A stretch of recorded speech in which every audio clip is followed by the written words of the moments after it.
और क्रोध मान माया लोभ करने के लिए समारंभ करते हैं, यानी विचार बनाते हैं, समारंभ करते हैं, वस्तु को इकट्ठा करते हैं और आरंभ करते हैं, कार्य को प्रारंभ कर देते हैं। किससे करते हैं? मन से करते हैं, वचन से करते हैं, कृत और काया से करते हैं। ठीक है, अब ये मन वचन काया आ गई, कार्य का विचार आ गया, कार्य को करना का सामग्री इकट्ठी कर ली और कार्य को करना शुरू कर दिया। ये तो सही है। तो कृत यानी हमने किया, कारित हमने कराया, और अनुमोदना जिसने किया है उसकी अनुमोदना कर ली, पाप की। किसकी? अच्छा गुस्सा किया तूने, अच्छा कर दिया, उसको तो ऐसे ही डंडा मिलना चाहिए, अच्छा किया तूने ऐसा। मतलब आपने किया नहीं क्या? आपने जो करने वाला वो तो पाप कमा ही रहा है, लेकिन जो अनुमोदना करने वाला है, तूने अच्छी सास को अच्छा जवाब दिया, तूने ऐसे ही जवाब दिया कर अपनी सास को। अरे बोलिए ना, सिखाते नहीं अपनी गुड़िया को? हाँ, तो ये जो 108 तरह से पाप आता है, कितनी तरह से आता है? 108 तरह से आता है। तो ये 108 तरह से आया हुआ कैसे? मन वचन काय 3, कृत कारित अनुमोदना 3, समारंभ समारंभ आरंभ 3, और क्रोध मान माया लोभ 4। अब इनका आपस में गुणा करो, क्योंकि ये सब एक दूसरे के साथ मिलके करते हैं, ये अकेले नहीं करते। क्रोध अकेले नहीं करता, क्रोध के साथ पूरी सेना होती है, मान के साथ पूरी सेना होती है। तो ये जो सेना है ये वही है।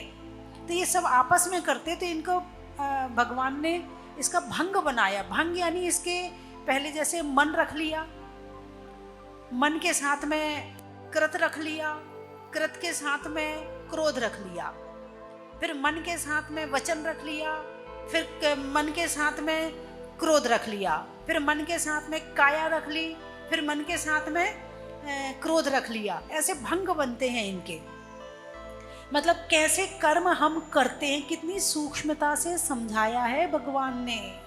हमें तो कुछ मतलब नहीं, हमें तो बस जो करना सो करना, हमें कुछ ना पढ़ना ना लिखना ना सीखना, हम तो ऐसे ही ठीक है माता जी, अपनी रोटी बनाओ खाओ, अपने मोबाइल देखो, अपने बस दिन कट गया अपना। तो अब जो अर्घ आ रहे हैं ये उसी के अर्घ आ रहे हैं कि किस तरह से ये भंग बनाकर 108 तरह से 3 3 3 और 4 इनका आपस में गुणा करो। 3 तिरका, आवाज बढ़ाओ, 3 तिरका 9, 9 तिया 28, 28 चौके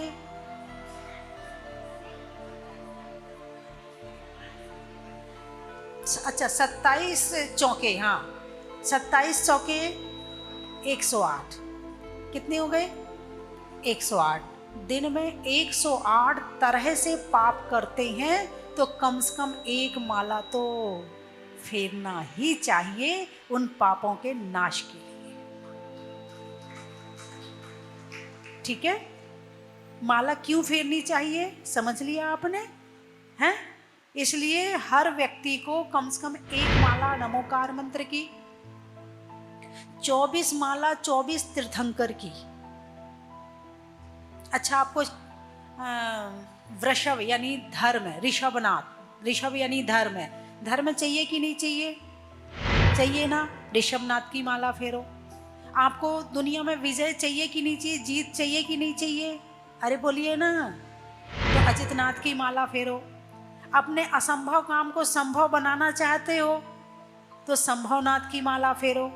अपना सम्मान करवाना चाहते हो तो अभिनंदन नाथ की माला फेरो।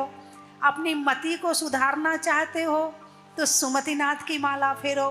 अपने हृदय को कमल सा खिलाना चाहते हो तो पद्म प्रभु की माला फेरो हैं।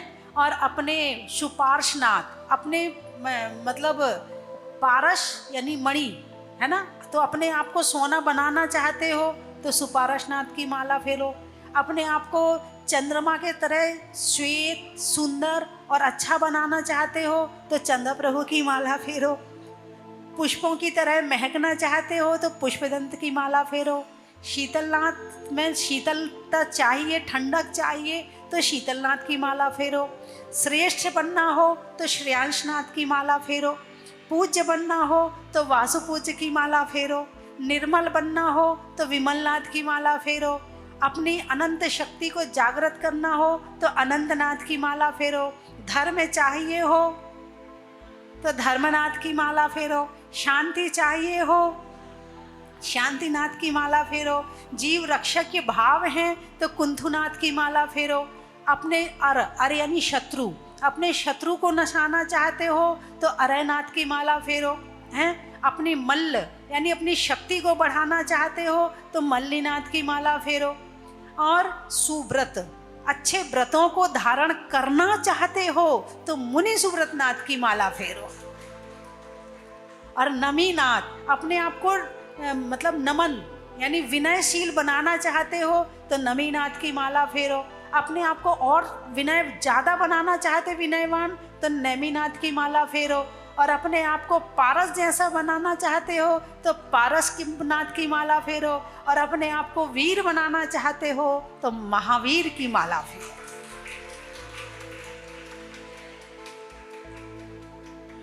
तो एक नमोकार मंत्र की और 24 तीर्थंकर की माला रोज फेरनी चाहिए, डेली।